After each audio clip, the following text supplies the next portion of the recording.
Hey everybody, welcome to today's episode of Behavior Bites. We are your hosts. I'm Brad. And I'm Mike. We're also joined by our fabulous producer, Aaron. Hi. Today, we're going to talk about a great high-impact strategy of offering choices. All right, Tell guys. us what that is, Brad. Yeah, offering choices is simply this. I'm going to give you like the $5 definition of what giving choices is. It's giving a student the opportunity to make their own decisions, but it's within our parameters. Yeah?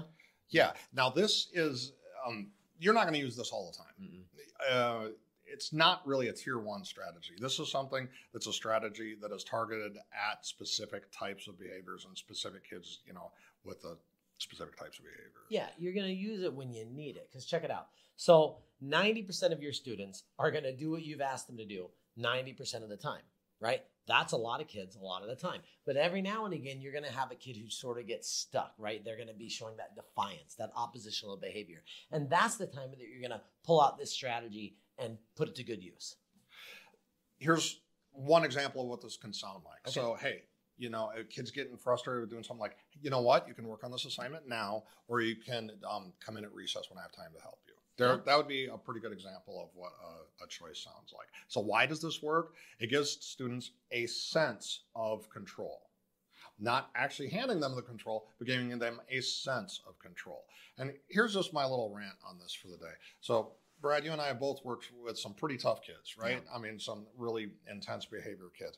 And of the hundreds I've probably worked with, I can't think of a single one that doesn't come from a place of chaos and trauma. Mm-hmm. That's the truth.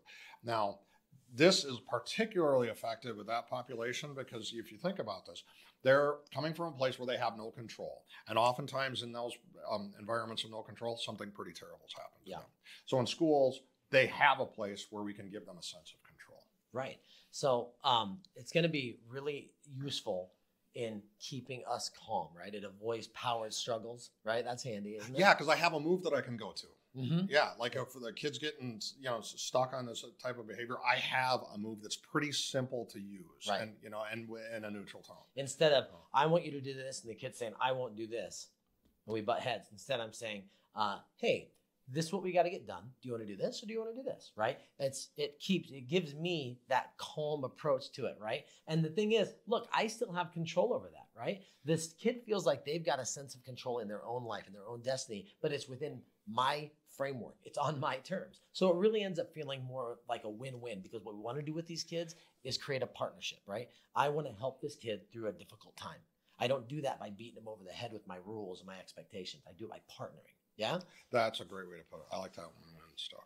All right, I'll give you another example. So this can be something like you can handwrite your assignment or you can type it. I'm okay with it. Or you even use voice to text. I'm really okay with either one of those. So how do you do this? Is that you present two choices that I'm okay with. I'm okay with either one of those choices. Or you can use the blue pen or you can use the black pen. Mm-hmm. Those, I'm totally cool with either one of those. That's kind of the first component of how to do this. And then when you do that, give wait time, right? Give the kid a chance to think through what you've said so they can make a good choice, right? Let them think through it. Yeah. Also, you want to make sure that they're enforceable. So if I were to say something like, you can finish your spelling now, or you can do it after school when I can help you. Now, the thing is, if I've got an IEP meeting or something after school, I won't be able to do that. It's not enforceable, and then it's no longer effective. Right.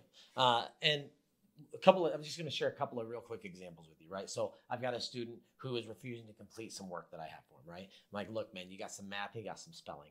And which one do you want to do first? You want to do the math first? You want to do the spelling first? You look pretty frustrated with the math. Do you want to do the spelling since that's easier and save it? Or you want to get the math out of the way?